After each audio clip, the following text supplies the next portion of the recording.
Сайн мэцхан өрхөмд үзэгчдээ UBS телевизийг сонгоо үзэж байгаа та бүхэнд энэ өдрийн мэндийг хүргье. Улс төрд шинэ мандалагч телевизийн зорилт төслийн нэгэн шинэ дугаар эхлэхэд бэлэн болоод байна. За өнөөдөр 2015 оны 2 дугаар сарын 10-ны өдөр мягмар гараг. За өчигдөр улс төрд шинэ мандалагч төслийн цуврал нэвтрүүлгийн энэ 7 хоногийн эхний дугаараар үзэгч та бүхэндээ сар шинийн бэлтгэл ажилд өөрсдийн бас санаа бодлыг илэрхийлсэн. За жилийн жил бас сар шинийн бэлтгэл эхлэх үед л энэ сэдвэр бол хэвлэл мэдээллийнхаа хүнддэг. Гэхдээ залуучууд маань бас хий хоосон яриаггүй тодорхой саналуудыг бол бас үзэгчдэд дэвшүүлсэн.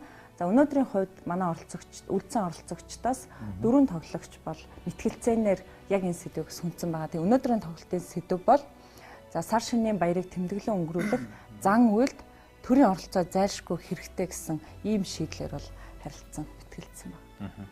Тэгэхээр сар шинийн баярыг тэр цэцмаа үндэсний энэ уламжлалт баярын талаар хүмүүс мэтгэлцэн гэхээр үзэгчдийн маань хувьд нэлээд сонирхолтой санагдаж байгаа гэж бодож байна л да. За яг харахгүй эдийн засгийн хувьд бол тодорхой хэмжээгээр улс орн маань төдийгүй өрх төрүүд маань хүндрэлтэй үед таван дуулж байгаа.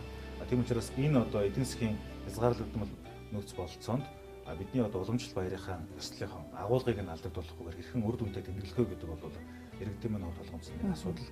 Эмээ бүгдээрээ бас залуучууд маань жоохон ямар байр суурин дээрээс ямар санаачлалуудыг гаргасан тэрхүү санаачлалууд нь бидний амьдрал ихэд нийцж болох уу гэдэг талаар анхаарлаа хандуулцгаая. Ингээд өнөөдрийн нэвтрүүлгийн хамтдаа үзье. Залуусын оролцоог дэмжигч Unitel Group. Ерөнхий ивент тэтгэгч яг одоо яг эндээс Pepsi брэнд. Ерөнхий ивент тэтгэгч хөгжилд хүргэх Монголын жигүүр Хүннүү Air. Ивент тэтгэгч цэвэр агаарт эрүүл амьдарцгаая шин налайх хороолол. Ивент тэтгэгч дэлхийд танигдсан Монгол брэнд Говь.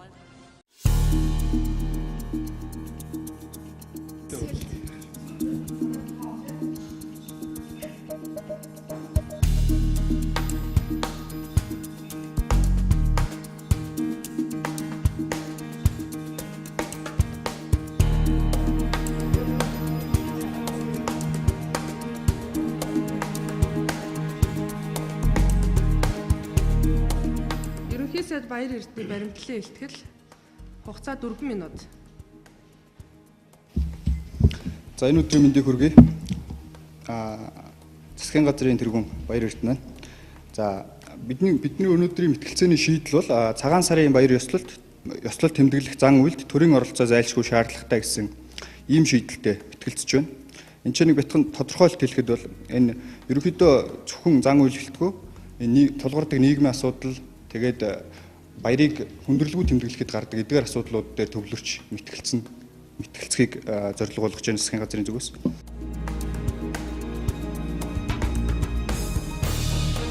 Аргумент номер 1 болохоор цагаан сар бол төр төсний баяр. Цагаан сарыг 1206 он Чингис хаан хавар болгож цагаан эдэний баяр гэдэг утгаас айлж төр төсний баяр нийтээрээ тэмдэглэдэг баяр болгож ингэж анханасаа зохион байгуулсан түүхтэй. Тэгээ энэ баяр төр бол сүүлд зан озар бас буддын шишинтэй болгож ингэж төр төсний баяр болгож тэмдэглэж байсан ийм түүхтэй.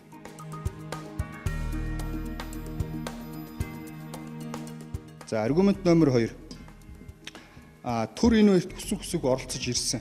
За жишээ дуртахад бол энэ баярыг тэмдэглэдэг тодорхой амралтын өдрүүдийг төр цагаан сараар амарна гэдэг бүх нийтийн амралт гэж басгүй зан үйлд төрийн золголт гэх мэтчлэн тэмдэглэх өдрийг тодорхойлох гэдэгт төр хүсэг оролцоод ирсэн. Жишээлбэл цагаан сараар монголчууд 2 хуваагдад тэмдэглэх байдал баг үүсчихсэн тохиолдол байдаг. Шарын зурхаа нөгөөх нь төгс буянтын зурхаа гэдэг хоёр маргаантай болдог. Энийг бол төр эцэслэн шийдээд энэ өдөр Монгол даяараа тэмдэглэх нь зүйтэй гэдэг ийм оролцоогоор төр бол оролцож ирсэн. Энэ бол цаашд оролцох зүйтэй гэж харж байна.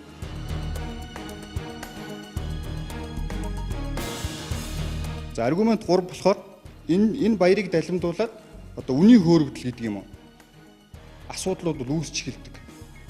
Энийг бол зохицуулах, шийдвэрлэх цаад учир нь бол энэ баярыг дарах, боомлох гэдэг утгаараа биш, харин энэ баярыг Монгол түмнэрээ тэмдэглэх, ойлгол хүндэтгэлийн баяр гэдэг утгыг хадгалж үлдэх ийм зорилготойгоор төр оролцох зайлшгүй шаардлагатай гэж үзэж байна. Түгжирлийн асуудал байдаг. Энэ дээр бас төрийн оролцоо хэрэгтэй гэж үзэж байна. Гардаг эдгээр зүйлсийг хэрэгцгүйгээр орхих юм бол энэ өөрөө магадгүй баярын утгыг алдагдуулах, баярын ойлгол хүндэтгэлийн баяр гэдэг чадахыг алдагдуулах. Ерөнхийдөө сүүлийн үед энэ баяр болохоор яг энэ агуулгын баяр биш, хэлбэрийн баяр болж хувираад байгаа. Тэгээ энэ зүйлийг байхгүй болгох, яг төр төсний баяр гэдэг утгаараа тэмдэглэх энэ агуулгыг бол төр тавьж өгнө гэсэн ийм аргументтай, ийм шийдэлтэй байна. За сайн байцгаана уу сөрөгчнөө өдөртөгч Батчаргал байна.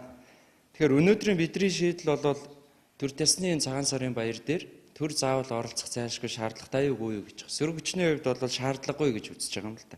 Тэгэхээр Ницаалтаас эхлэе.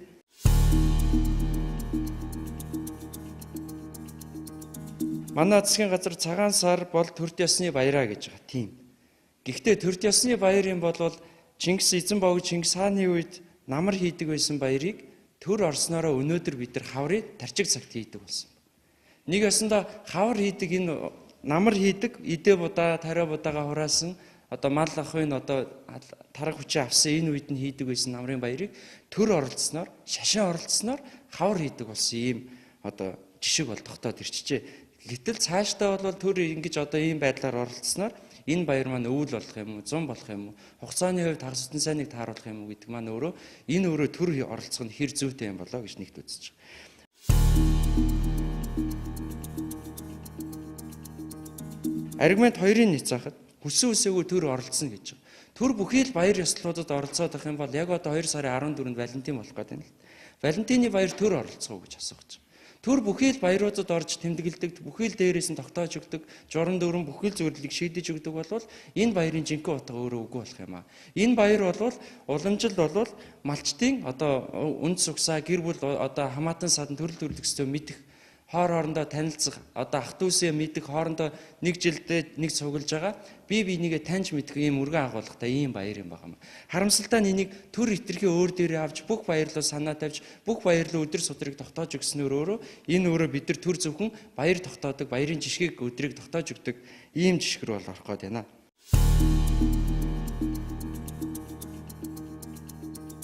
2-3 хуваагдсан гэдэг. Яг зөв. Төр өнөөдөр 2-3 хуваагдаж цагаан сар болох үгүйг шийдэж байгаа юм биш ээ.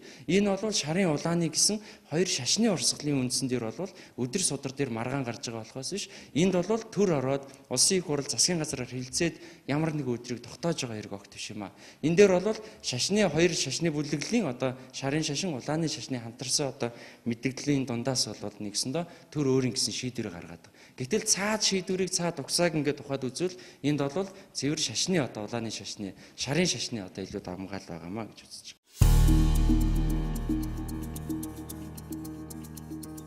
Төр оролцох зайлшгүй шаардлагатай гэсэн аргумент 3-ыг дэвшүүлсэн байна л да. Тэгвэл малчтын гэр бүлийн энэ баярыг жинхэнэ утга агуулга энэ одоо жинхэнэ үнэт зүйл нь хаана явах вэ гэдэг нэг асуудал гараад ирж байна. Тэгэхээр энэ дээр би манай засгийн газар бодлогоогоор төгжрөл шударга өрсөний хэрэглэгчийн төлөө газар гэх мэт одоо аар сархан шалтгаануудыг л хэлж байна л да. Тэгвэл магадгүй баярыг бид нар төгжрөлгүй хийх юм бол хотоос гараад ийж нэг бол амралтын өдөр дугаар хацгаарлаад хийчихье гэж.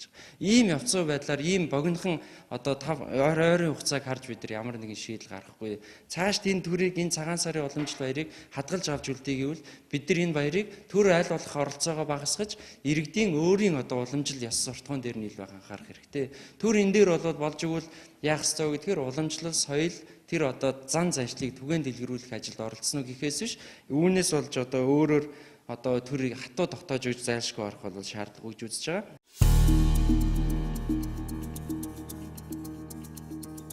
Үүнээс улбалаад манай сөрөг хүчний аргумент нэг нь төрийн хит оролцоо бүхий л зүйл байх уу гэдэг аргументыг гарч ирж байгаа. Төр ер нь баяр болгонд оролцох шаардлагатай байдаг юм. Өнөөдөр бид нар Монгол улсад буддын шашин, христийн шашин одоо юу гэдгийг тодорхой хэмжээний одоо казак үндэстэн тусдаа өөр шашинтай байж байгаа. Гэтэл ингээд үзэж байгаа энэ төр одоо тэгш бид нар үндсэн хуулиараа тогтоож өгсөн одоо шашинаар нас хүйс, яс хүйсээр одоо ялгарлахгүйгээр бид нар одоо хандна гэж хүмүүнлэг ардсан нийгмийг байгуулж байгаа энэ үед бол зөвхөн одоо шарын шашин, буддын шашинд одоо төр зориулж ямар нэгэн хууль гаргаж төр одоо тэрэнд нь оролцох хэрэг байгаа юу. Тэгэх юм бол босоо шашныхан ч гэсэн одоо барьцах, христийнхэн ч гэсэн магадгүй барьцах магадлал өндөртэй.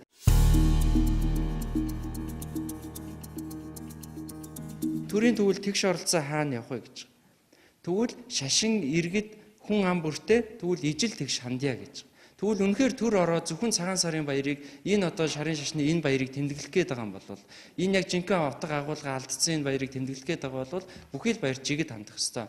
Гэтэл энэ баяр маань өөрөө цагаан сар маань өөрөө юу гэлээд нэхэр Чингис хааны үед бол 800 жилийн өмнө бол шал өөр утга агуулгатай намрын улирал тэмдэглэдэг байсан. Одоо мал ахвын одоо бүх хадлан дижээлээ бэлтцсэн бүх юм одоо цагаан эдэн одоо болж боловсрсан энэ үед бол хийж тэмдэглэж нэгсэндээ өвлийн бэлтгэлд орж байгаа энэ зүйлийг бол тэмдэглэдэг байсан. Харамсалтай нь одоо бол хаврын тарчиг цагт одоо хийж байгаа нь нэг талаар бол олон талын асуудал гаргаж байгаамаа.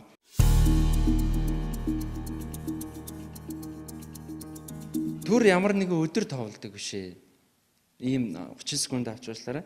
Энэ бол цэвэр одоо гэр бүлийн уламжилтанд орхиж үлдээх тэр гэр бүл бол уламжлаа хадгалж авч үлдэх түүгээрээ дамжуулж өөрийн одоо хамаатан садан төрөл төрлөختөө мэддэг хоорондоо мэд тусаа мэддэг одоо тухайн жилийн одоо шинэ жил учраас одоо тухайн жилдээ бол уулзаж одоо эх жилийнхаа үйл ажиллагааг төлөвлөж өмнөх жилийнхаа алдаа олдоог дүгнж бие биендээ одоо мэд тусаа мэдэлцдэг ийм өргөн агуулгатай баяраа. Энэ дээр бол төр олцсноор бол улам энэ баярын утга агуулгыг бол ирээдүйд бол балах магадлал өндөртэй байгаамаа гэж үзэж байна. За баярлалаа. Засгийн газрын гишүүн.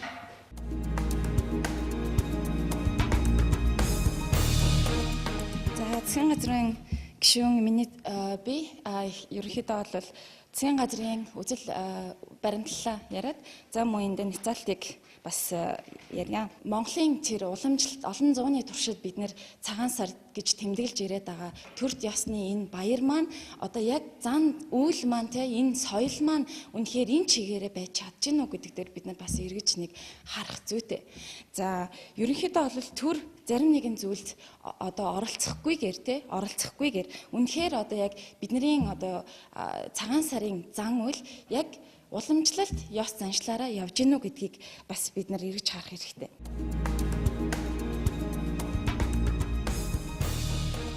Агуулга биш хэлбэр тал руугаа соёл маань илүү халдагдаад байна. Ийм ч учраас төр бас тодорхой хэмжээний оролцоотой байя. За ялангуяа бид нар тийм ээ сүүлийн хэдэн жилүүдэд яг энэ одоо бэлэгний асуудлыг маш их ярьж байгаа. Үнэхээр одоо эдийн засгийн хямралтай ийм байгаа үед бол яалтчгүй төр маань оролцох хэрэгтэй байна. Бид нар олон жилийн тэр соёлоо дагаад тэгээ бяцхан хүүхдийг за одоо ахмад настангуудад бид нар баярлуулдаг. Ийм л одоо соёл уламжлалаа бид нар хадгалж үлдээмээр байна.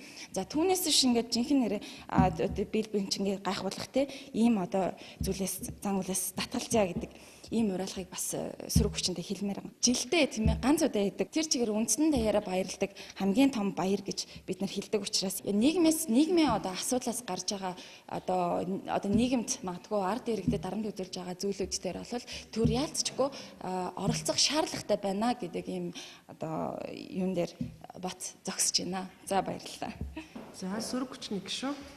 Нэцаалтуудыг бас нэмэлт буруу тоо баримтуудын жоохон цэгцлэх зөв болох талаас бас мэдээлэл өгье. Наадам гэж ярьж байна. Наадам 7 сарын 11-нд. Наадмыг яаж тодорхойлсон юм гэдэг асуудал байдаг тийм. Наадам чинь өөрөө Монгол улсын Жанжин 7 сарын 11-нд Хяактыг чөлөөлөөд Монгол руу Улаанбаатарт орж ирсэн өдөр үзнэ. Тэгээ тэр өдрөөс ахуулаад тодорхой хэмжээнд наадмуудыг тогтож тэмдэглэдэг болоод явж байгаа. Тэгэхээр наадам гэдэг энэ чинь жоохон зогс дурдаад байна. Наадмынхаа үүх түүхийг бас агуулгыг бас жоохон орхигдуулаад байна уу да.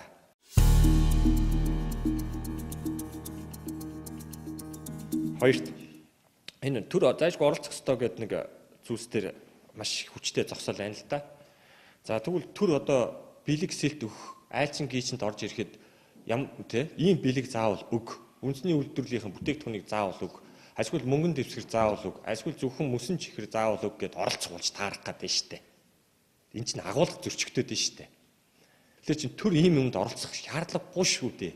Энэ чинь өөр агуулгын баяр штэ.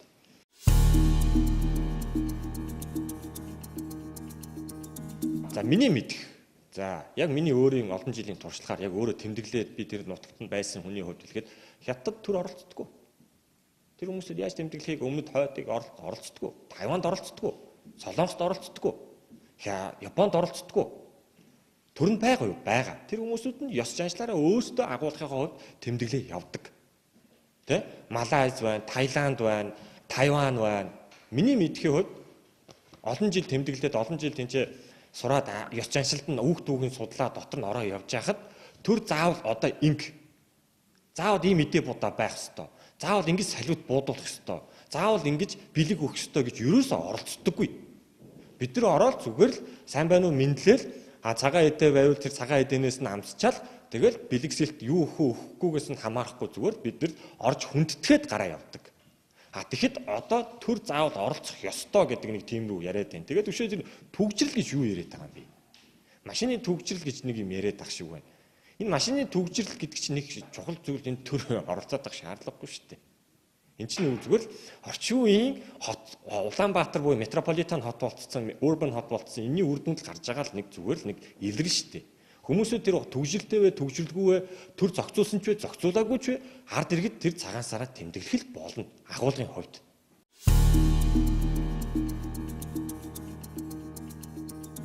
Ард иргэд өөрийн гэсэн ёс заншил байдаг.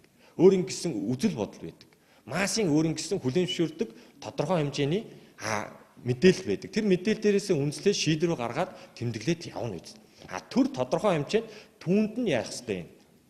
Ингэж тэмдэглэх зайлшгүй шаардлагатай юм а гэдэг тэр олон нийтэд нь зүгээр нэг контент юм уу, телевиз мэдээлэлс ч юм уу, ах захаа хүндэлсэн ургийнхаа баярыг тийм ээ олон жил уулзаагүй хүмүүсүүдтэйгээ уулзах тэр ёслолтод тодорхой хэмжээнд тий хүндэгдсэн байдлаар үлгэр жишээ үзүүлэх ёстой болохоос биш заавал тэгж үзүүлэх ёстой шүү. Заавал ингэж бэлэг өгөх ёстой шүү. Түгжрэл ингэж үүсдэг учраас төр заавал ингэж түгжрэлийг бид нар ингэж багасгах ёстой шүү гэж биш. Түгжрэлтэй түгжрэлгүй баяр ёслол явдагаараа л явна. Одоо оролцоод туйшрах юм болоо гэж бодож байна. За баярлалаа. Сөрөг хүчний удирдагч. Тэгэхээр бидний шийдэл өнөөдөр цагаан сарын баяр ёслол тэмдэглэх заавал төрийн оролцоо зайлшгүй шаардлагатай гэсэн шийдэл байна. Сөрөг хүчний хувьд бол шаардлагагүй гэж үзэж байгаа. Манай гишүүний хувьд бол тодорхой үндэс няцаалтыг бол гаргаж ирсэн гэж үзэж байгаа. Тэгэхээр би энэ дээр дахин няцаалтыг хийх гэсэн юм л та. Энэ мэдээж гэр бүлийн баяр, соёлоо авч үлдэх гэж бүгд хичээж байгаа. Соёлоо яаж авч үлдэх вэ гэдэг дээр бид нар өнөөдөр бол хилцэж байгаа гэж үзэж байгаа. Сая ярьж байна л да.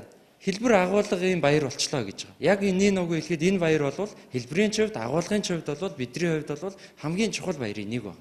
Харамсалтай нь үүнийг бол ямар нэгэн байдлаар хотын асуудал дээр хотын энэ асуудлыг энэ баяртай холбож гаргаж ирж байгаа нь бол засгийн газрын хувьд бол нэлээд одоо учир дутагдaltaй байлаа гэж үзэж байгаа.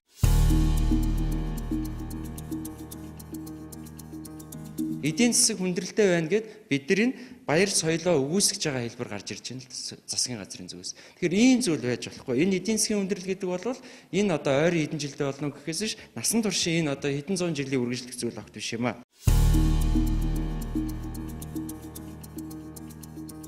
Нүүдэлчин монголчууд уламжлалаасаа юуг харах вэ гэхээр нүүдэлчин монголчууд аль болох одоо бие биенээсээ холдох, тусгаарлах, тусдаа одоо мал аж ахуй гэр бүлээ авч явдаг ард түмэн байж л дээ. Энэ баяр ёслол юу хэлж байгаа нөхөр энэ цагаан сарын баяр бол монголчууд хоорондоо нэг их уулзаж чаддгүй учраас хоорондоо бие биендээ нэг уулзах, минь тусаа мэдлцэх, төрөл төрлөختөө таних, хоорондоо уулзаж учирч одоо жилийн одоо өнгө төрхөө тодорхойлох ийм баяр юм аа. Энэ баяр дээр бол төр орж ирээд ямар нэгэн зүйл тогтоогоод ингэж одоо хэмжээ хязгаар цензуур тавьж өгч гэнэ гэдэг маань өөрөө энэ өөрөө бидний уламжлалыг бол шууд үгүй хийж байгаа нэг хэлбэр юм аа.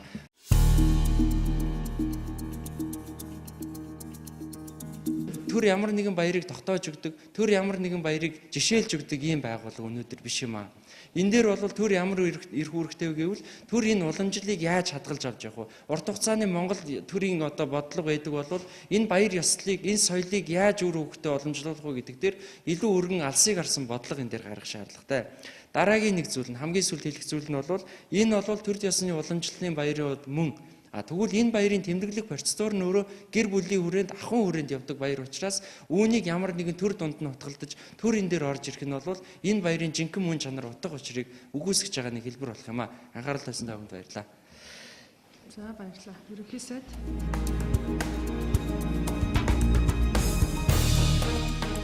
За сөрөг хүчнийхэндээ баярлалаа. Бид нар мэтгэлцэж байгаа ч гэсэн нэг зүйл дээр санал нэгдэж байгаа би бас баяртай байна. Энэ бол цагаан сар гэдэг бол яалч аргагүй бидний үндэсний тэмдэглэх ёстой агуулгын юм хүндлэлцлийн ойлголцлын ийм баяр гэдэг дээр бид санал ямарч байсан нэгдэж байна. За тэгээд сөрөг хүчний маань гаргаж ирсэн аргументүүдэд баг зэрэг няцаалц өгье. төрийн хэд оролцоо бүх зүйлд байх шаардлагатай юу гэж. Энэ бол бас туйлширсан бидний үгийг мушгсан ийм няцаалт байлаа. Ийм аргумент, ийм няцаалт байлаа. Төрийн хэд оролцоо гэдэг дээр бид нэр хитийдсэн оролцоог яриаггүй. Энэ бол байх ёстой оролцоог ярьсан. Тэгээ бүх баярууд руу оролцоод байгаа хэрэг биш. Цагаан сар наадам гэдэг бол Монгол үндэсний дархлааг авч явж байгаа баяр. Цагаан сар бол ялангуяа ураг төрлөө мэдлцэх, уул усаа дахиж шүтэх энэ үндсэн ёс заншил Монгол гэдгийг мэдрүүлж идэг баяр бол цагаан сар. Үндэсний хувцсаараа гоёдаг баярууд бол наадам, цагаан сар хоёр байдаг. Энийг бол бусад бүх баяр руу Мартин 8-ыг төр оролцох уу гэж асууж байна. Энтэй хольж хутгаж ойлгосны бол хэрэггүй. Цагаан сар бол бусад баяруудаас өөр баяраа. Тэгэхээр төрийн оролцоо бол хэрэгтэй.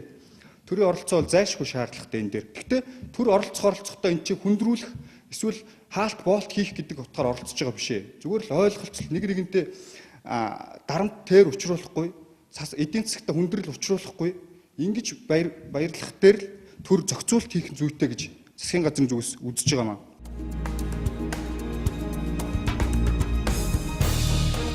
Шарын шашны баярт хэтэрхий юм ач холбогдол өгөх шаардлага байна уу? Бус баяруудад адилтгуул яах юм бэ гэсэн ийм аргумент гарч ирсэн. Цагаан сар бол уламжлалт түүхтэй баяр. Цагаан сар бол маш эртнээс тэмдэглэж ирсэн баяр.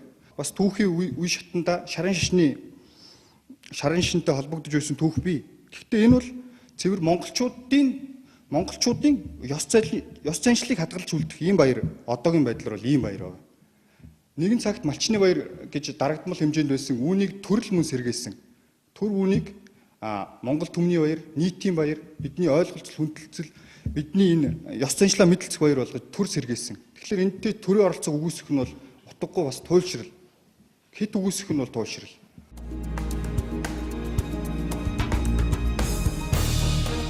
Цагаан сар бол бусад орнуудад мөн адил төрийн оролцоо байдаггүй гэж хэлж байна. Тэгэхээр энэ бол бас өрөөсгөлтөө. Жишээлбэл хятадд болохоор хилээ хаачдаг шүү дээ цагаан сар болохоор. Энэ бол нэг талаар бас л оролцоо л байхгүй юу? Тодорхой хэмжээний оролцоо. Энэ оролцоо эдгээр зүйлсүүдийг үгүйсгээд идэг нь болохоор өрөөсгөл туйлшрал болж байгаа. Жижигч байсан хэмжээнд ойлголцол эв зүйтэй тэмдэглэхээр төр жижигч байсан хэмжээнд оролцох хэрэгтэй.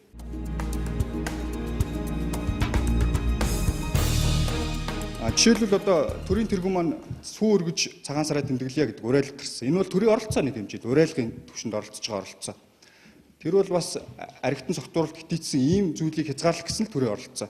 Гэхдээ уриалгын шинжтэй. Энэ бол арга хэлбэр нь өөр болохоос төрийн оролцоо гэж харж байна.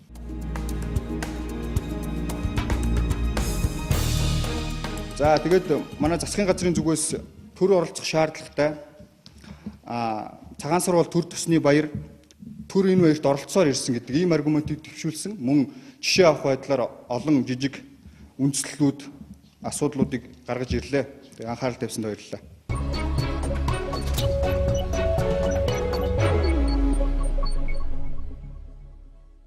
За баярлалаа. Хоёр багтаа хоёуланд нь баяр хүргэе. Ер нь бол яг энэ шийдэл бол бас яг нэг мэтгэлцээнд болж бас нэг төдийллийн өмнө бас тоглогдож байгаагүй шийдэл. Тэгээ өгөгдөл нь өөрөө өгөгдлөөс эхлээ бид нар мэтгэлцээнд анзаарах хэрэгтэй. Цагаан сарын баяр тэмдэглэх зан үйлд штэ. Төрийн оролцоо зайлшгүй шаардлагатай гэж байна. Тэгэхээр өгөгдөл нь өөрөө зайлшгүй шаардлагатай гэдэг үг байхгүй юу? Тэгэнгүүт парламентын мэтгэлцээнд тоглолтыг үр дүнтэй болгох нэг арга юу байдаг вэ гэхээр тодорхойлолтоо өгч хүрээлэлээ тогтоох явдлаа. Аль хүрээнд ярих юм бэ? Ёс зүй өв уламжлалыг өгөх хүрээнд төр оролцох юм уу?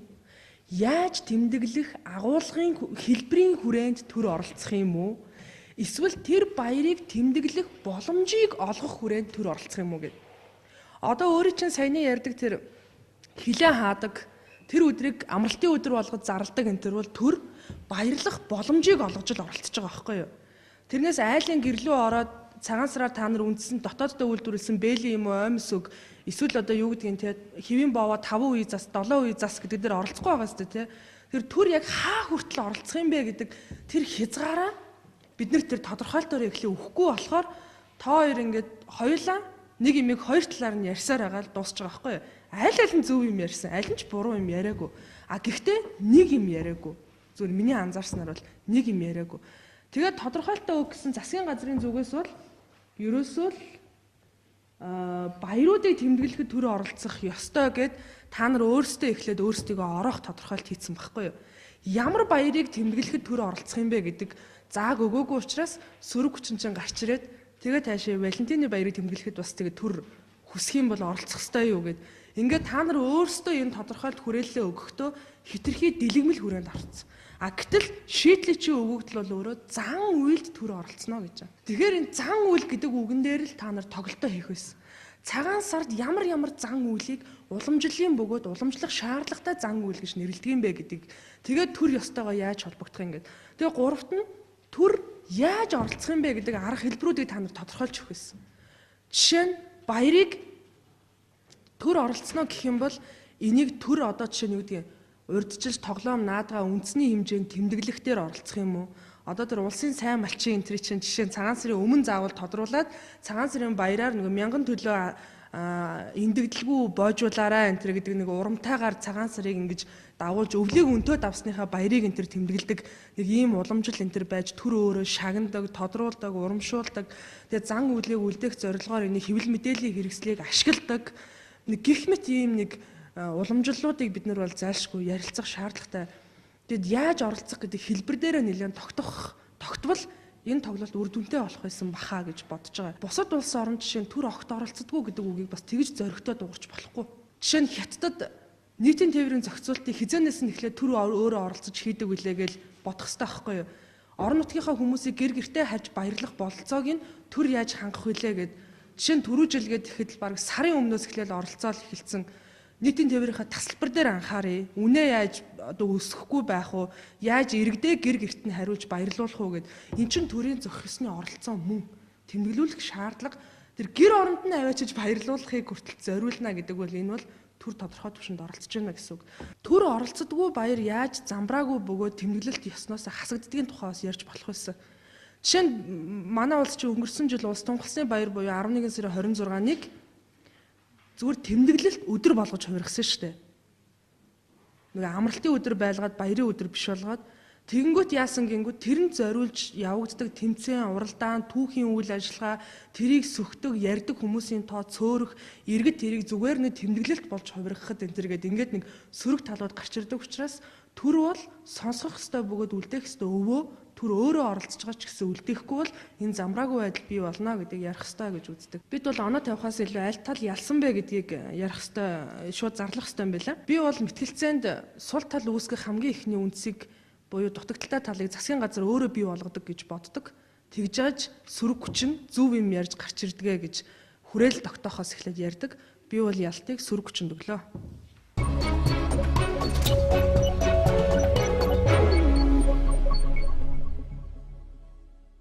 Ерөнхий сайд Баяр Эрдэнэ Баяр Эрдэнэний хувьд хитрхи өсөж чинь. Нэг түгжрэл юу ярих гэж байгаа түгжрэл ярьч ба та. Яг ямар сэдв дээр түгжрэл ярьч баач гэдэг юм уу те. Ингээд өсчээд байгаа байхгүй юу. Эн чинь уг нь бол логиктой дистрата явж иж чиний илтгэл чинь чиний одоо сэдв чинь бүрэн бүтэн болж гарч ирэх ёстой шүү дээ. Логик дистрата явах юм дээр Баяр Эрдэнэ маань жаахан алдчихудаа гэж би хувьдаа харж байгаа. За сөрөгчний удирдагч Бачиргалын хувьд бол зохион байгуулалт бүтцийн хувьд талаасаа бол давгүй сайн байсан. За тэр жишээ одоо тэр нэг нэмэлтээр бас нэг илүү их одоо тэрнийг яриагаа итгэл үнэмшилтэй болох тал дээр бол бас жаахан цаашдаа бол ажиллах шаардлагатай болоо гэж хувьдаа бодож байна. Засгийн газрын гишүүн Мөнгөн Зайгийн хувьд бол бас нөгөө энэ ч Баяр Эрдэнэтэй шууд хамааралтай байхгүй юу? Ерөнхий сайд ямар байна гишүүн яг тийм байгаа байхгүй. Баяр Эрдэнэийг дагаад хамтг болчихж байгаа байхгүй. Тэгэхээр энэ дээр бас нэлээд баг хоорондын ажиллагаа бол бас чухал шаардлагатай байсан. За сөрөгчний гишүүн цовоогийн хувьд бол явах боломжтой өөрийгөө бол хангалттай би илэрхийлж чадчихна гэж хувьдаа дүгнэж байгаа. Жишээнүүдийг авахтаа бас тэр зоригтой ийм байдаг гэдгийг бол харцсангуу яг тэгж баримталж авах нь бас эргээд нөгөө талд чинь хэрвээ баг сайн ажиллаж исэн бол эргээд та нарыг унгах те үгэн дээр шин тоглох магадгүй агуулгын дээр шин тоглох боломжийг олох байсан бол гэж хувьдаа харж байгаа. Би миний хувьд бол сөрөгчний багийг илүү үргэрэлт оролцлоо гэсэн дүгнэлтийг гаргаж сөрөгчний талд ялалтыг өгч байна.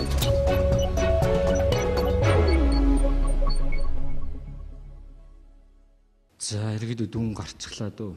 Зан үйл гэдэг сэдв рүү жоохон төвлөрсөн бол аль нь болох вэ? Төрийн золголт гэдэг амар том баяр ёслол болдог шүү дээ. Тэр асуудлыг ингээд тойроод яриадсэн бол та нарын маргаан сэдв их гоё өрөмчөөрл болчиход бүр ингээд халиа явчлаа гэдэг шүүгч хэлж байгаа, брусрын шүүгч хэлж байгаа тэр сануулгах зүг байна.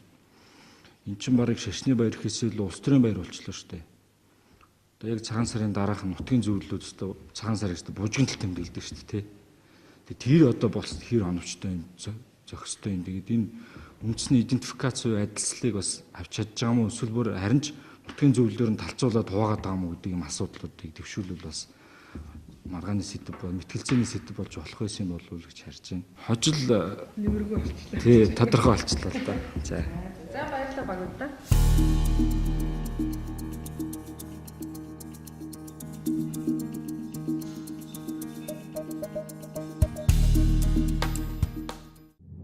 Залуусын оролцоог дэмжигч Unitel Group.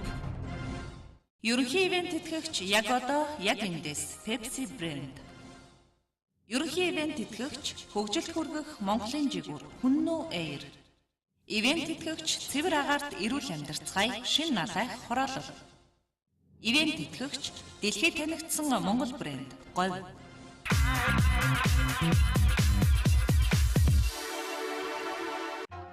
Хотод ч сар шин өргөн дэлгэр болд юм байна.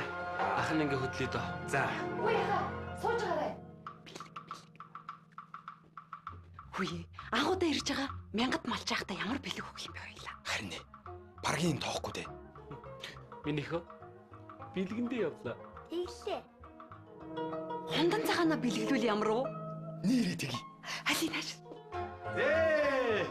Хорвойны дадлаг болсон хондан цагаан карта дэлгье. Шинэхэн гарсан Unitel-ийн картаар шинийн 8-ны дотор амжид цэнэгэл байс. Дахин арвжих давхар бэлэгтэй дандаа үржих ариун бэлэгшээлтэй юм аа. Ах минь. Гэлала. Тал дүүрэн бэлчих хундан цагаан сүргээс таалан бэлэгшээж хургтай хонь нэгийг зүсэлье ахын. Сар шинийн бэлгийн карт худалдаанд гарлаа. Хундан цагаан бэлгийн картаар шинийн 1-ээс 8-ны хооронд дансаа цэнгэлгээд цэнгэлсэн картын нэгжээ 2 дахин арвижуулан аваарай. 10 шилжиг бэлгийн карт бүрт нэгийг бэлгэнд. Сар шиндээ сайхан шинлээрэ. Unitel Group.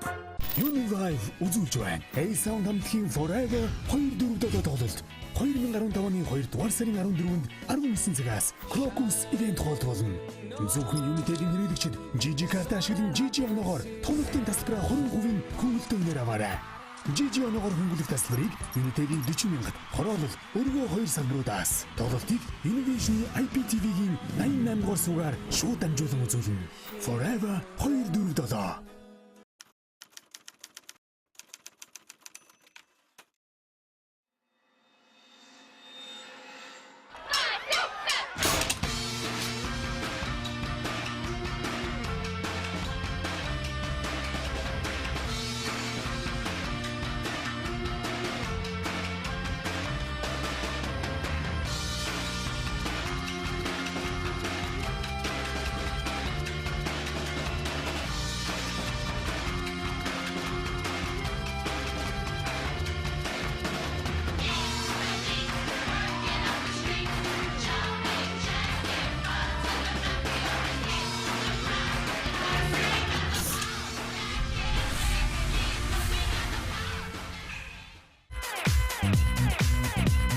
Мөнгө дэвших байгалийн мөнгө. Намруулийн шин загварууд худалдаанд гарлаа.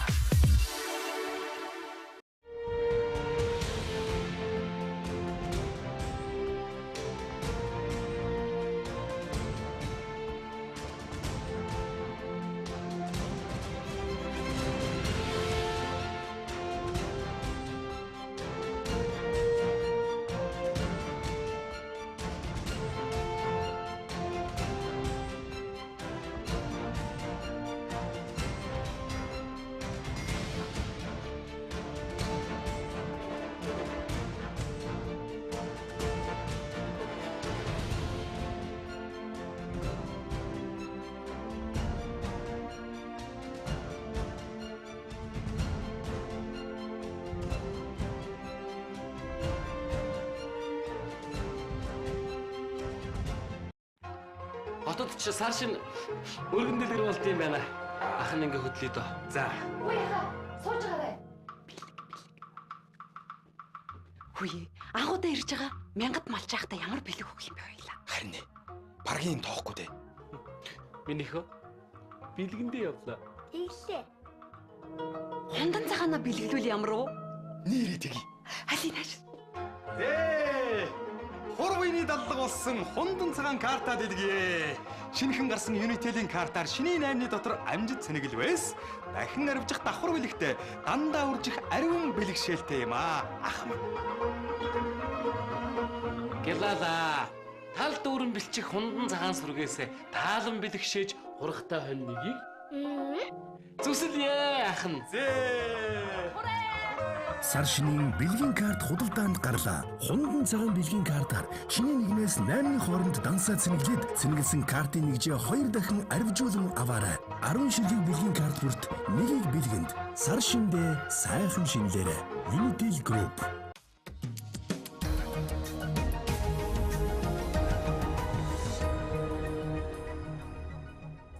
Тэгээ саяхан өнгөрсөн 7 хоногт Швейцарын хөгжлийн агентлагаас одоо хөрөнгө оруулалтыг хийгээд манай энэ иргэний нийгмийн байгууллагууд хамтраад шууд ардчлал асуудлаас шийдэл гэдэг нэртэй баримт каноны нээлт болсон.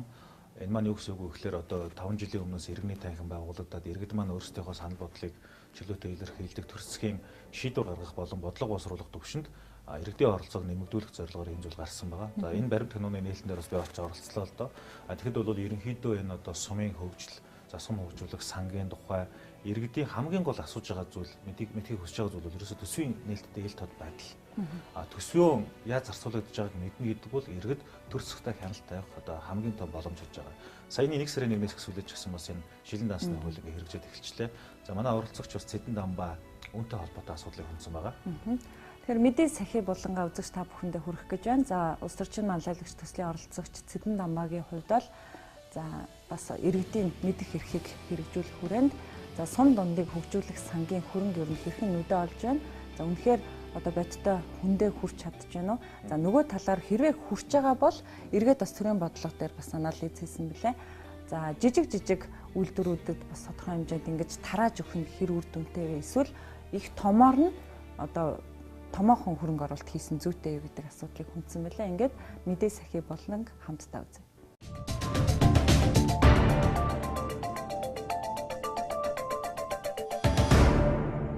За миний би улс төрчийн манлайлагч телевизийн төсөлд оролцогч Цэдэн Дамбаа байна. За миний хувьд 2011 онд батлагдсан Монгол Улсын засгийн газрын 134-р тогтоол буюу сум хөгжүүлэх сангийн хөрөнгийн талаарх энэ тогтоолын холбоотойгоор заалтыг бид барьж авч энэ нэвтрүүлгийг бэлдэж байна. Монгол улсад маань аж үйлдвэрлэлийн салбар, жижиг дунд үйлдвэрлэлийн салбар хөгжөөгөө маш хүндрэлтэйгээр явж байгаа. Тийм учраас сум бүрийг яаж хөгжүүлэх вэ? Хөдөө орон нутгийг яаж хөгжүүлэх вэ? Энэ алслагдсан гэр хороолол ажилтнуудыг яаж бууруулах вэ гэдэг талаар Монгол улсын засгийн газар бодлого, тусгайлсан бодлогыг гаргаж хэрэгжүүлсэн. За энэ бодлогын үр дүнд бол сум бүрд хөрөнгө хуваарлж энэ хөнгөлтэй зээлийг олгоё. Хямд их үүсвэртэй маш урт хугацаанд 3 жилийн хүртэлх хугацаантай, жилийн 3 хүртэлх үетэй ийм зэхүү зээлийг бизнес эрхлэгчтэй олгоё гэдэг энэ төслийг бол санаачилж ингэж хэрэгжүүлж байгаа маа. Тэгээ энэ төсөл маань өнөөдөр ард иргэдэд бол тодорхой хэмжээгээр өрөөгөж өгж байгаа. Гэхдээ амьдрал дээр бас проблемууд бас гарч байна. Тэгээ тийм учраас энэхүү төсөл маань цаашдаа хэрхэн яаж боосронгуй болох юм бэ? Энийг яаж сайжруулах юм бэ гэдэг талаар би энэхүү төслийг хэрэгжүүлж авлаа. 22 дугаар зүйл. Жижиг дунд үйлдвэрийг хөгжүүлэх сан. 22-ийн 1. Жижиг дунд үйлдвэрийг дэмжих үйл ажиллагаанд шаардлагатай хөрөнгийг санхүүжүүлэх зорилго бүхий жижиг дунд үйлдвэрийг хөгжүүлэх сан байна. 22-ийн 2. Жижиг дунд үйлдвэрийг хөгжүүлэх санг бүрдүүлэх, зарцуулах, гүйцэтгэлийг тайлагнах, хянахтай холбогдсон харилцааг засгийн газрын тусгай сангийн тухай хуулиар зохицуулна. Энэ төслөөр хэрэгжүүлсэн ер нь ажлын гол үр дүнгуудын талаар та дурдаач ажлын байр ер нь ямар үр дүнгууд ер нь гарч байна нийгмийн үр ашиг талаас. Энэ сангаар дамжуулаад олгосон зээлийн маань нийт хэмжээ одоогоор 90 гаруй тэрбум болж байна. За өмнө 90 гаруй тэрбумда нийт 16 мянган ач холбогдолд энэ зээлийг олгосон байна. За 16 мянган ач холбогдолд энэ зээлийг авснараа 25 мянган ажлын байрыг бий болгосон гэсэн ийм дүнтэй байгаа. Цаашдаа энэ сангийн журам маань ер нь хэр өөрчлөлтөд орох вэ? Ер нь хэрвээ өөрчлөлт орохоор бол яаж өөрчлөгдөхөөр ер нь яригдж байгаа вэ? Орон нутгад иргэдийн оролцоог илүү хангах чиглэлээр энэ төлсөн шалгаруулгыг нээлттэй ил тод байлгах чиглэлээр ерөөдөө тийм зарчмаар ажиллаж байгаа. Жишээ нь хуучин одоогийн мөрөлдөж байгаа журмаар бол тус сонгон шалгуур комиссийн засаг дарга ахлуулсан ийм бүрэлдэхүүн тухайн төсөл шалгуулдаг байсан бол ирээд одоо энэ ширэн гарах журмын төсөл дээр бол иргэд нийтийн хурлаар иргэдээр хилцүүлдэг байх. Харин засаг дарганы илүү хяналт тавьдаг байх. Иймэрхүү зохицуулт хийж өгөхөөр ажиллаж байгаа. Яг энэ төсөл маань өөрөө яг зорилттой хүмүүст ер нь очиж чадж байгаа юу? Сум орон нутагт ер нь үр дүнгууд өөрчлөлтүүд ер нь гарч байна. Та нар хэрэг мониторинг судалгаагаар ер нь бас явж исэн баг тийм ээ. Тэгээ энэ чиглэлээр ер нь яг сум оронд яг хэрэг ахиц гарч исэн байна. За сум орнот бол маш их өөрчлөлт гарч байгаа. Яхаарахгүй. Яг бол сум орнот бол хөдөлгөөн хөрөнгөний үнэлгээ банкны зээл гэдэг өндөр байдаг учраас ерөөдөө сум байгаа бизнес эрхлэгчд бол зээлийн боломж нь хомс байсан. За бид нэр сая ихэд өнгөрсөн жил Хинтээ аймгийн 5 сумаар явсан. Тэгэхэд одоо Хинтээ аймгийн төв Хинтээ сум дээр гутлын үйлдвэр, сүмний үйлдвэр, тухайн сум хангах, аймгийн төвийн сум хангах гэж нэ тийм том үйлдвэрүүд бий болсон байгаа жишээтэй гэдэг юм те. Иймэрхүү байдлаар явж байгаа. Сум хөгжүүлэх сангаас өнгөрсөн 4 жилийн хугацаанд олгосон зээлийн хэмжээ 2011 онд 24 тэрбум төгрөг, 2012 онд 24 тэрбум төгрөг, 2013 онд мөн 24 тэрбум төгрөг, 2014 онд 12 тэрбум төгрөг тус олгогдсон бөгөөд 150 саяас 800 сая төгрөгийн хэл бэлзэлтэйгээр зээлийг олгосон байна. Жижиг дунд үйлдвэрлэлийг ер нь олон улсын практикт дэмжихийн тулд олон сангуудыг бий болгосон байдаг тийм ээ. Тэгээ ер нь жижиг дунд үйлдвэрлэлийг ер нь санхүүгийн хувьд ер нь яаж дэмжих ёстой вэ нэгдүгээрт, хоёрдугаарт энэ жижиг дунд үйлдвэрлэл ер нь дэмжих ер нь шаардлага байгаа юм. Зарим хүмүүс ч бол нэг том үйлдвэрлэлүүдийг дэмжиж гэдэг юм ингэж ярьж жижиг дундынхан бол нэг ач холбогдолгүй шүү дээ, хэрэггүй шүү дээ гэж яриад байдаг. Энэ талаар. Тэгээ ер нь одоо өндөр хөгжилтэй гэгддэг тий Япон, Солонгос гээд орнуудын туршлагыг харж байхад өнөөдөр ч гэсэн дотоодын нийт бүтээгдэхүүнийх нь үндсэндээ юу гэхээр ерөөсөө 80-аас дээш хувийн ерөөсөө жижиг дунд үйлдвэрлэл эрхлэгчид бий болгож байгаа, бүрдүүлж байгаа гэсэн. Тэгэхээр энэ үндсэнд яах нь вэ гэхээр аяантай эдийн засгийн авч явдаг гэхээр ерөөсөө жижиг дунд бизнес эрхлэгчид голын юм одоо үрдгээ гэж хэлж болно. Зээлийг хэрхэн олгож өгнө гэдэг практиктээр тухайлбал хараад хахад төсөл маань тухайлбал тийм ээ 20 сая төгрөгийн миний бизнес шаардлагатай байна гэдэг төсөл бичээд ороод ирдэг. Нөгөө шийдэж байгаа комиссийнхан маань болохоор зэрэг за нөхөр маань олон хүнд хүрэхийн тулд одоо чамд 20 сая төгрөг өгчээснээс 20 хүнд сая төгрөг өгчнөө. Их байдлаар ингээд шийдсэн тийм одоо ажлын хэсгийн тийм дүнгууд гарсан байдаг л да. Энэ бизнест ер нь хэр хор нөлтөө байдаг. Энэ бол бургалтай өөрөөр хэлбэл яах нь вэ гэхээр тэр хөрөнгө хүчийг яг шаардлагатай тэр объектт нь одоо хийж чадах мөнгөнд л өгөх ёстой шүү дээ. Гэтэл зүгээр нэр төдий энэ зүгээр нөгөө нэг улс төрийн амлалтыг биелүүлж байгаа ямар ч гэсэн тэр хөрөнгийг тараасан гэдэг зүйлийн шалгуур биш л дээ. Өөрөөр хэлбэл яах нь вэ гэхээр 20 хүнд 1 сая төгрөг өгөөд тэр 1 сая төгрөгөөр яг юу хийх вэ гэдэг бодол бас өнөөдөр 1 сая төгрөг бол яг үндсэндээ аливаа нэг бүтээн байгуулалт хийх, ажил хийх ерөөсөө хангалттай мөнгө биш шүү дээ. Тэр үүднээс нь юу гэхээр энэ бол эдийн засгийн тооцоо судалгаан дээр үндэслээд тэр хүмүүсийн оруулж ирж байгаа төслийн үндэслэлийг л үндэслэж шийдвэр гаргах хэрэгтэй. Яг юу хийх гэж байгаа.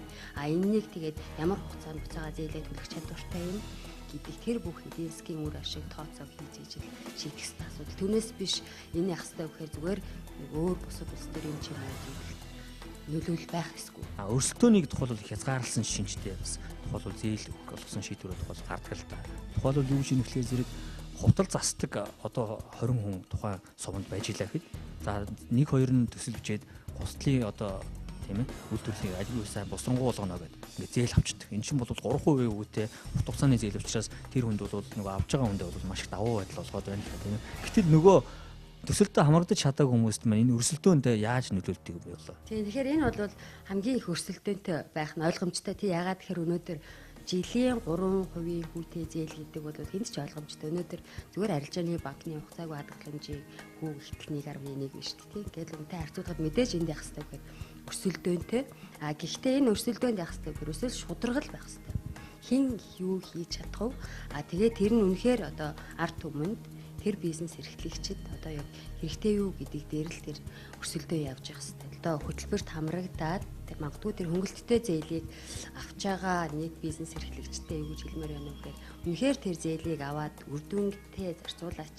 Тэрийгээр үнэхээр бас өөрийнхөө амьдралд хэрэгтэй, улс орныхаа эдийн засгт хэрэгтэй зүйлд нь яг зориултын дагуу нэгдүгээр зарцуулж үр ашгийг бас харуулаач гэж хэлмээр байна. За хоёрдугаарт яах нь вэ гэхээр хамгийн гол нь тэр сонгуульд шалгалт оролцож байгаа манай төрийн байгууллагын одоо хүмүүстэй дээрээс нь яах нь вэ гэхээр мэрэгжлийн хүмүүс үнэхээр тэр одоо цаад эдийн засгийн үр ашиг үнэхээр яг бодит байна уугүй юу гэдгийг үнэн зөв тодорхойлоход бас их анхаарлаа хандуулаач гэж хэлмээр байна.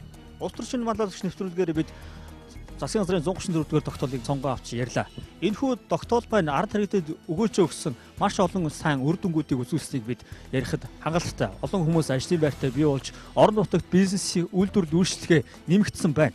Гэхдээ бас алдаа дутагдaltaй талууд бас байна. Мөнгө дагаж авилгал хээл ахуул эсвэл ашиг сонирхлын зөрчил бий болж энэхүү тогтоолыг маань бас гожуудуулж орон нутагт бас үр дүнгүй сөрөг нүүд талаар үзүүлж байгаа талыг бид бас үзүүлэхийг зорилоо. Энэхүү тогтоолыг маань цаашдаа улам сайн боловсронгуй болгосноор бизнесийг яаж улам сайжруулах бүрэн боломжтой гэдгийг энэхүү нэвтрүүлгээр харуулахыг хүслээ.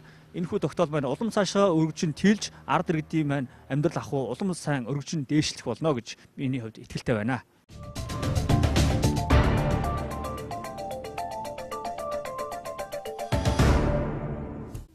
Энэ жил нөгөө Монголын одоо эзэнт гүрний хаан мөн одоо хөх гүрэн буюу Юан гүрний хаан Хувлын хааны мэдрэлийн 800 жил болж байгаа. 9 сарын 23-нд энэ ой тохиож байгаа. Тэр Хувлын хааны үед энэ төр засгийн үйл ажиллагааг үр дүнтэй байлгах үүднээс нэг албан тушаал дээр хэд хэдэн хүн томилдог байсан юм байна. Одоо шиг бол хоёулаа бол нэг албан тушаал томилдогдоод бие биенийхээ хянаж ажилладаг гэсэн үг л дээ. Тэгээд тэр чинь нөгөө олон үндэсний орн байсан учраас одоо Монгол байх юм уу, за Төвд байх юм уу тийм ээ. Ингээд олон үндэсний хүмүүс байдаг. Ингээд дээрэс нь тэр одоо санхүүгийн зарцуултуудыг бас ил тод болгож ирсэн байдаг. Хувлын хааны үед бол 50000 одоо баг сургуулийг шинээр байгуулж ирсэн байт юм байна л да. Түүхэндээ бол одоо энэ иргэний оролцоог тодорхой хэмжээгээр төр засгийн шийдвэр гаргах явцад оролцуулсан тийм одоо жишээнүүд Хувлын хааны засаглалын үед байсан юм байна. Энэ маань юу гэсэн үг юм бэ гэхээр монголчуудын өвөг дээдэс тодорхой хэмжээгээр төрийг засах, төрийг тохируулах тэр үйл явцдаа иргэдийн оролцоог одоо аль болцоогоор хангаж байсны тэр улбаа бидний түүхэнд байдаг юм байна гэж. Тэр өнөөдрийн манай бас мэдээ сахип болонгаар энэ одоо Цэдэн дамбайгийн маань хөндөж тавьсан сэдвч гэсэн бас иргэний оролцоо, иргэн өөрийнхөө оролцоотойгоор өөрсдийнхөө оршин суугаа одоо сум хороо дүүргээ хэрхэн одоо яах нь сөрөнгө оруулалтыг нь одоо хянаж болох вэ гэдэг сэдвийг хөндлөө. Энэ бол нэлээд чухал асуудал гэж би бодож байна. Тэгэхээр одоо нөгөө механик хүн амын өсөлтийг бас одоо хязгаарлах нь орон нутгийг хөгжүүлээ, тэр дундаа сумыг хөгжүүлээ гэдэг. Тэгэхээр энэ бол яг зөв бодлого гэхдээ бас бодох зүйл байш шүү гэдгийг өнөөдрийн бас энэ өөртөө оногцын цагаараа бас оролцогч маань илэрхийллээ гэж бодож байна. За улс төрчин манлайлагч төслийн мягмар гарагийн нэвтрүүлгийг сонгоодсон үзэгч та бүхэндээ баярлалаа. За өнөөдрийн нэвтрүүлгээр маань оролцогчдын маань хувьд сар шинийн баярыг хэрхэн зөв тэмдэглэж өнгөрүүлэх вэ гэдэг ерөнхий сэдвийн хүрээнд мэтгэлцээ хэлээ. За маргааш бас дөрвөн оролцогчийн маань хувьд бас сонирхолтой сэдвээр мэтгэлцээж өөрсдийн ур чадварыг харуулах болно. За нэвтрүүлгийнхаа шинэ дугаараар эргээд уулзъя. Баяртай үзэгчдээ. Баяртай.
Цагийн мурад дахиж итгэл авчлаа.